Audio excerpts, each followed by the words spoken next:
Letter 81 on benefits. You complain that you have met with an ungrateful person. If this is your first experience of that sort, you should offer thanks, either to your good luck or to your caution. In this case, however, caution can effect nothing but to make you ungenerous. For if you wish to avoid such a danger, you will not confer benefits, and so that benefits may not be lost with another man, they will be lost to yourself. It is better, however, to get no return than to confer no benefits. Even after a poor crop, one should sow again. For often, losses due to continued barrenness of an unproductive soil have been made good by 1 year's fertility.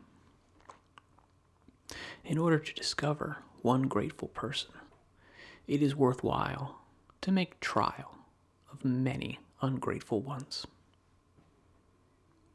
No one has so unerring a hand when he confers benefits that he is not frequently deceived. It is well for the traveler to wander, that he may again cleave to the path. After a shipwreck, sailors try the sea again. The banker is not frightened away from the forum by the swindler. If one were compelled to drop everything that caused trouble, life would soon grow dull amid sluggish idleness. But in your case, this very condition may prompt you to become more charitable. For when the outcome of any undertaking is unsure, you must try again and again in order to succeed ultimately. I have, however, discussed the matter with sufficient fullness in the volumes which I have written, entitled On Benefits. What I think should rather be investigated is this: a question which I feel has not been made sufficiently clear. Whether he who has helped us has squared the account and has freed us from our debt, if he has done us harm later. You may add this question also, if you like. When the harm done later has been more than the help rendered previously. If you are seeking for the formal and just decision of a strict judge, you will find that he checks off one act by the other and declares, though the injuries outweigh the benefits, yet we should credit to the benefits anything that stands over even after the injury. The harm done was indeed greater, but the helpful act was done first. Hence, the time also should be taken into account. Other cases are so clear that I need not remind you that you should also look into such points as how gladly was the help offered, and how reluctantly was the harm done. Since benefits, as well as injuries, depend on the spirit. I did not wish to confer the benefit, but I was won over by my respect for the man, or by the importunity of his request, or by hope. Our feeling about every obligation depends, in each case, upon the spirit in which the benefit is conferred. We weigh not the bulk of the gift, but the quality of the good will which prompted it. So now, let us do away with guesswork. The former deed was a benefit, and the latter, which transcended the earlier benefit, is an injury.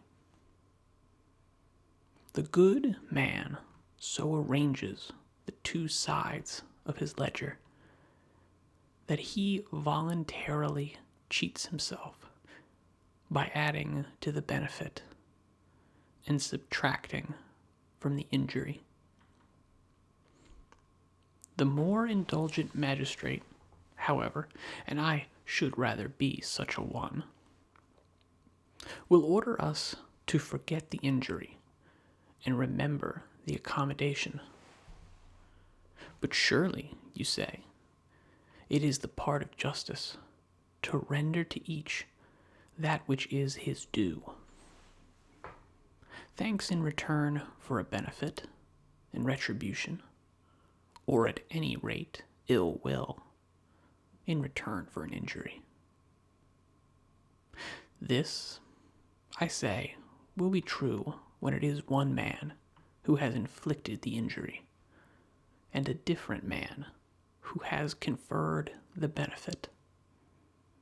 For if it is the same man, the force of the injury is nullified by the benefit conferred. Indeed, a man who ought to be pardoned, even though there were no good deeds credited to him in the past, should receive something more than mere leniency if he commits a wrong, when he has a benefit to his credit. I do not set an equal value on benefits and injuries. I reckon a benefit at a higher rate than an injury. Not all grateful persons know what it involves to be in debt for a benefit. Even a thoughtless, crude fellow, one of the common herd, may know, especially soon after he has received the gift. But he does not know how deeply he stands in debt, therefore. Only the wise man knows exactly what value should be put upon everything.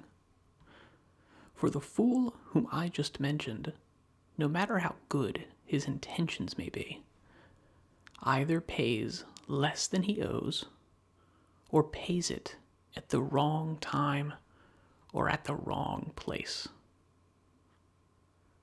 That for which he should make return, he wastes and loses. There is a marvelously accurate phraseology applied to certain subjects, a long-established terminology which indicates certain acts by means of symbols that are most efficient and that serve to outline men's duties. We are, as you know, wont to speak thus. A has made a return for the favor bestowed by B. Making a return means handing over of your own accord that which you owe. We do not say he has paid back the favor, for payback is used of a man upon whom a demand for payment is made, of those who pay against their will,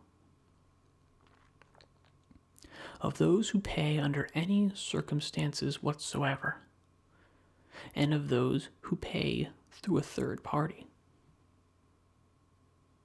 We do not say he has restored the benefit or settled it.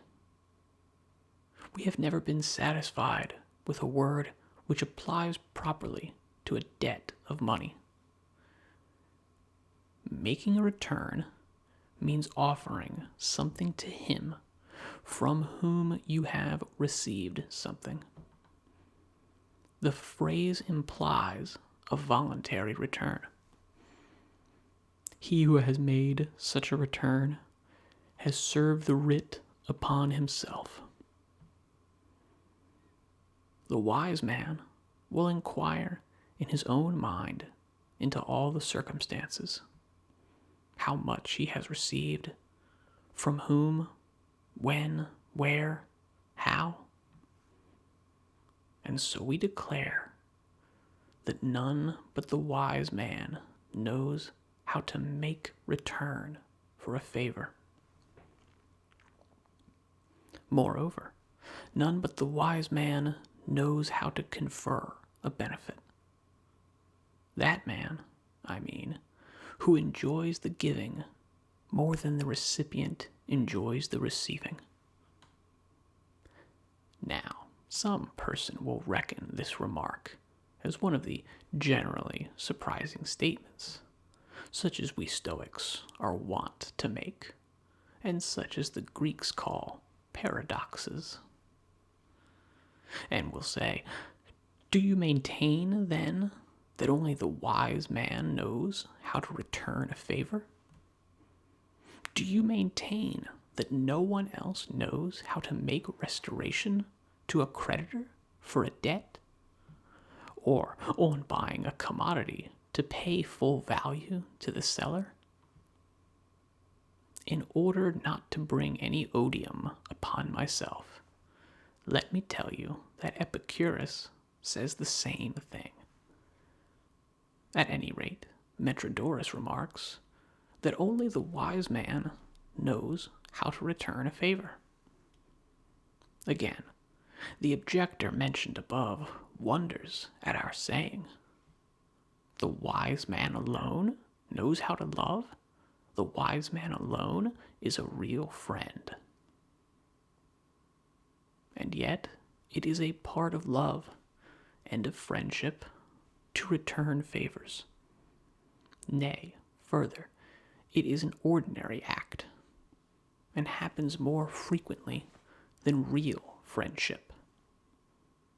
Again, this objector wonders at our saying, there is no loyalty except in the wise man, just as if he himself does not say the same thing. Or do you think that there is any loyalty in him who does not know how to return a favor? These men, accordingly, should cease to discredit us, just as if we were uttering an impossible boast. They should understand that the essence of honor resides in the wise man, while among the crowd we find only the ghost and the semblance of honor. None but the wise man knows how to return a favor. Even a fool can return it in proportion to his knowledge and his power. His fault would be a lack of knowledge rather than a lack of will or desire. To will does not come by teaching. The wise man will compare all things with one another, for the very same object becomes greater or smaller, according to the time, the place, and the cause. Often, the riches that are spent in profusion upon a palace cannot accomplish as much as 1,000 denarii given at the right time. Now it makes a great deal of difference whether you give outright or come to a man's assistance, whether your generosity saves him or sets him up in life. Often the gift is small, but the consequences great. And what a distinction do you imagine there is between taking something which one lacks, something which was offered, and receiving a benefit in order to confer one in return. But we should not slip back into the subject which we have already sufficiently investigated. In this balancing of benefits and inquiries, the good man will, to be sure, judge with the highest degree of fairness. But he will incline towards the side of the benefit. He will turn more readily in this direction. Moreover, in affairs of this kind, the person concerned is wont to count for a great deal. Men say, "You conferred a benefit upon me in that matter of the slave, but you did me an injury in the case of my father," or "You saved my son, but robbed me of a father." Similarly, he will follow up all other matters in which comparisons can be made, and if the difference be very slight, he will pretend not to notice it. Even though the difference be great, yet if this concession can be made without impairment of duty and loyalty, our good man will overlook that is, provided the injury exclusively affects the good man himself. To sum up, the matter stands thus. The good man will be easygoing in striking a balance. He will allow too much to be set against his credit. He will be unwilling to pay a benefit by balancing the injury against it. The side towards which he will lean, the tendency which he will exhibit, is the desire to be under obligations for the favor, and the desire to make return therefor. For anyone who receives a benefit more gladly than he repays it is mistaken. By as much as he who pays is more light-hearted than he who borrows, by so much he ought to be more joyful who unburdens himself of the greatest debt a benefit received, than he who incurs the greatest obligations. For ungrateful men make mistakes in this respect also. They have to pay their creditors both capital and interest, but they think that benefits are currency which they can use without interest. So the debts grow through postponement. And the later the action is postponed, the more remains to be paid. A man is an ingrate if he repays a favor without interest. Therefore, interest also should be allowed for when you compare your receipts and your expenses. We should try, by all means, to be as grateful as possible. For gratitude is a good thing for ourselves, in a sense in which justice, that is commonly supposed to concern other persons, is not. Gratitude returns in large measure unto itself. There is not a man who, when he has benefited his neighbor, has not benefited himself. I do not mean for the reason that he whom you have aided will desire to aid you, or that he whom you have defended will desire to protect you, or that an example of good conduct returns in a circle to benefit the doer, just as examples of bad conduct recoil upon their authors. And as men find no pity if they suffer wrongs which they themselves have demonstrated the possibility of committing. But that the reward for all virtues lies in the virtues themselves, for they are not practiced with a view to recompense. The wages of a good deed is to have done it.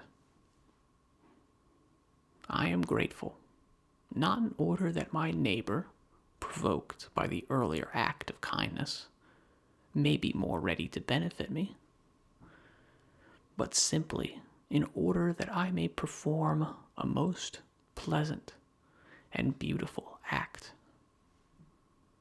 I feel grateful, not because it profits me, but because it pleases me. And to prove the truth of this to you, I declare that even if I may not be grateful without seeming ungrateful, even if I am able to retain a benefit only by an act which resembles an injury, even so, I shall strive in the utmost calmness of spirit toward the purpose which honor demands, in the very midst of disgrace. No one, I think, rates virtue higher or is more consecrated to virtue than he who has lost his reputation for being a good man in order to keep from losing the approval of his conscience. Thus, as I have said, your being grateful is more conducive to your own good than to your neighbor's good. For while your neighbor has had a common, everyday experience, namely receiving back the gift which he had bestowed, you have had a great experience, which is the outcome of an utterly happy condition of soul, to have felt gratitude. For if wickedness makes men unhappy, and virtue makes men blessed, and if it is a virtue to be grateful, then the return which you have made is only the customary thing. But the thing to which you have attained is priceless. The consciousness of gratitude, which comes only to the soul that is divine and blessed. The opposite feeling to this, however, is immediately attended by the greatest unhappiness. No man, if he be ungrateful, will be unhappy in the future. I allow him no day of grace. He is unhappy forthwith. Let us therefore avoid being ungrateful, not for the sake of others, but for our own sakes. When we do wrong, only the least and lightest portion of it flows back upon our neighbor. The worst, and, if I may use the term, the densest portion of it, stays at home and troubles the owner. My master Attalus used to say, "Evil herself drinks the largest portion of her own poison." The poison which serpents carry for the destruction of others, and secrete without harm to themselves, is not like this poison, for this sort is ruinous to the possessor. The ungrateful man tortures and torments himself. He hates the gifts which he has accepted, because he must make a return for them, and he tries to belittle their value, but he really enlarges and exaggerates the injuries which he has received. And what is more wretched than a man who forgets his benefits and clings to his injuries?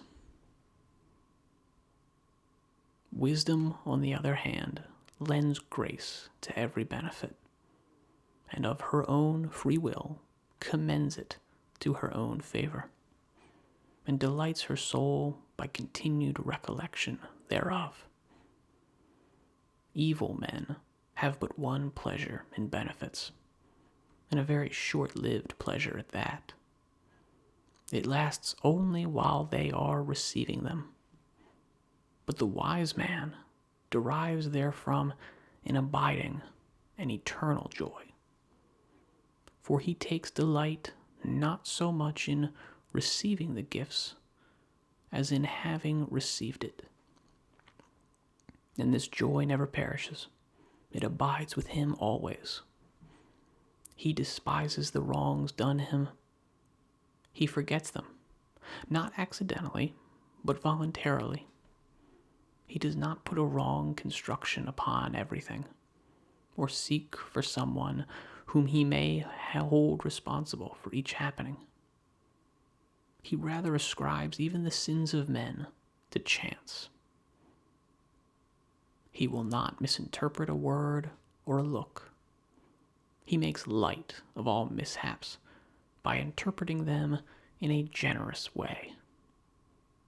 He does not remember any injury rather than a service.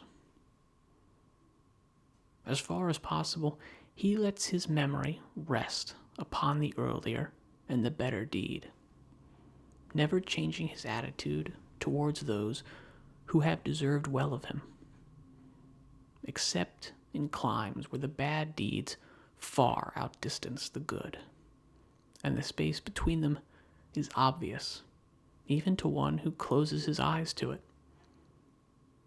Even then, only to this extent, that he strives, after receiving the preponderant injury, to resume the attitude which he held before he received the benefit. For when the injury merely equals the benefit, a certain amount of kindly feeling is left over. Just as a defendant is acquitted when the votes are equal, and just as the spirit of kindliness always tries to bend every doubtful case toward the better interpretation,